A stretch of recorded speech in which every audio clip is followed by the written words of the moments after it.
Selamat datang di MSH Channel. Materi yang akan kita bahas pada pertemuan kali ini adalah persamaan kuadrat dalam trigonometri. Masih ingat persamaan yang bentuk umumnya AX kuadrat tambah BX tambah C sama dengan 0? Persamaan ini disebut persamaan kuadrat. Jika X dalam persamaan tersebut kita ganti menjadi salah satu fungsi trigonometri, misalnya adalah sin X, kita akan memperoleh persamaan yaitu A dikali sin X dipangkatkan 2 ditambah B sin X ditambah C sama dengan 0. Atau dapat ditulis dengan A sin kuadrat X ditambah B sin X ditambah C sama dengan 0. Inilah contoh persamaan kuadrat dalam trigonometri. Sebagaimana persamaan pada umumnya, pada persamaan kuadrat dalam trigonometri, kita perlu menentukan penyelesaian atau akar-akarnya. Penentuan penyelesaian persamaan kuadrat dalam trigonometri akan lebih sederhana jika kita melakukan permisalan seperti misalnya Y sama dengan sin X atau Y sama dengan cos X atau Y sama dengan tan X. Dengan permisalan ini dapat diperoleh persamaan kuadrat dalam Y, yaitu AY kuadrat ditambah BY ditambah C sama dengan 0. Nilai Y dari persamaan kuadrat tersebut dapat ditentukan sebagai menentukan akar-akar persamaan kuadrat biasa, yaitu dengan melakukan pemfaktoran atau dengan menggunakan rumus. Setelah nilai Y diperoleh, nilai tersebut disubstitusikan ke persamaan awal. Selanjutnya, akan diperoleh persamaan trigonometri yang sederhana. Kita masuk ke dalam contoh soal. Di contoh soal berbunyi, tentukan nilai X yang memenuhi persamaan trigonometri 2 sin kuadrat X ditambah sin X dikurang 1 sama dengan 0 pada interval nilai X-nya antara 0 derajat sampai 360 derajat. Kita jawab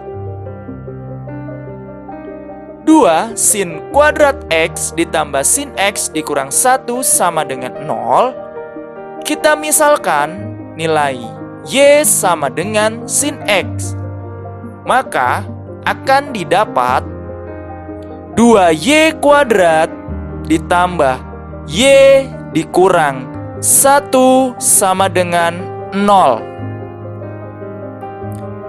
Bentuk ini sudah dalam bentuk persamaan kuadrat. Maka dari itu bisa kita cari nilai Y-nya dengan cara memfaktorkannya. Setelah difaktorkan, didapatlah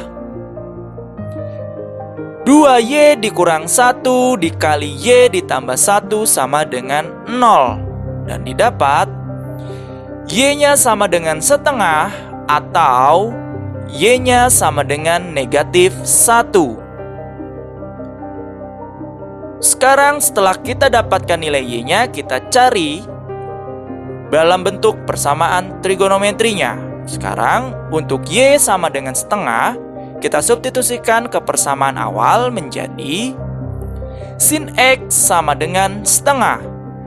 Dengan aturan sudut istimewa, nilai setengahnya kita bisa ubah dalam bentuk derajat menjadi sin X sama dengan sin 30 derajat. Setelah itu, kita masukkan ke dalam rumus. Yang pertama adalah X1 sama dengan alfa ditambah K dikali 360 derajat. Untuk X2 sama dengan 180 derajat dikurang alfa ditambah K dikali 360 derajat. Untuk X1-nya kita dapat 30 derajat ditambah K dikali 360 derajat.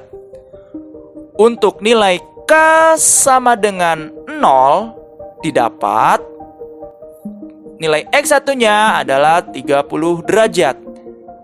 Karena intervalnya antara 0 derajat sampai 360 derajat, maka tidak perlu kita cari untuk nilai K sama dengan 1. Karena itu akan melebihi interval.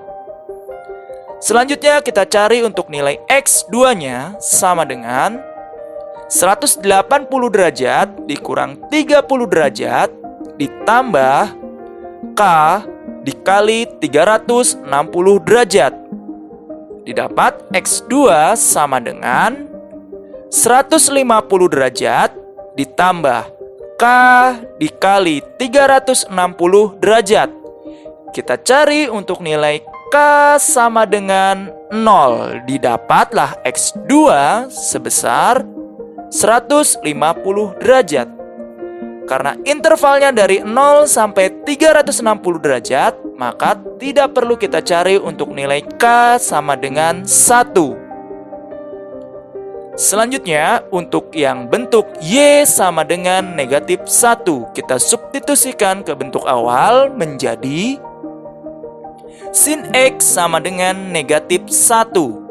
Dengan menggunakan aturan sudut istimewa, negatif 1-nya kita ubah dalam bentuk derajat menjadi sin X sama dengan sin 270 derajat. Kita cari untuk nilai X1-nya sama dengan 270 derajat ditambah K dikali 360 derajat.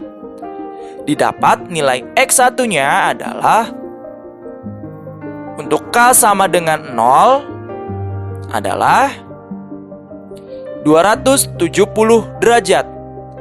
Karena intervalnya antara 0 sampai 360 derajat, maka tidak perlu kita cari untuk nilai K sama dengan 1.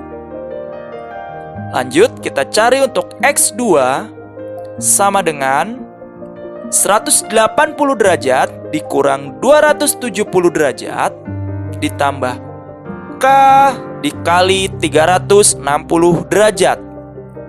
Didapat negatif 90 derajat ditambah K dikali 360 derajat. Kita masukkan untuk nilai K-nya sama dengan 0, maka didapat nilai X2-nya adalah negatif 90 derajat. Karena intervalnya antara 0 sampai 360 derajat, maka untuk nilai K sama dengan 0 tidak kita masukkan. Berarti kita cari untuk nilai K sama dengan 1. Maka didapat 270 derajat. Setelah kita dapat nilai X-nya semua untuk bentuk yang Y sama dengan setengah dan Y sama dengan negatif 1, kita tulis himpunan penyelesaiannya yang masuk ke dalam interval antara 0 sampai 360 derajat. Himpunan penyelesaiannya adalah 30 derajat, 150 derajat, dan 270 derajat. Ini untuk mencari persamaan kuadrat dalam bentuk trigonometri, dalam bentuk sin. Untuk dalam bentuk cos dengan tangan, konsepnya sama. Kita menggunakan konsep persamaan trigonometri, kita campur dengan konsep persamaan kuadrat. Sekian pembahasan kali ini. Jangan lupa komen, klik tombol subscribe, dan nyalakan lonceng notifikasinya agar kalian tidak tertinggal video-video selanjutnya. Terima kasih.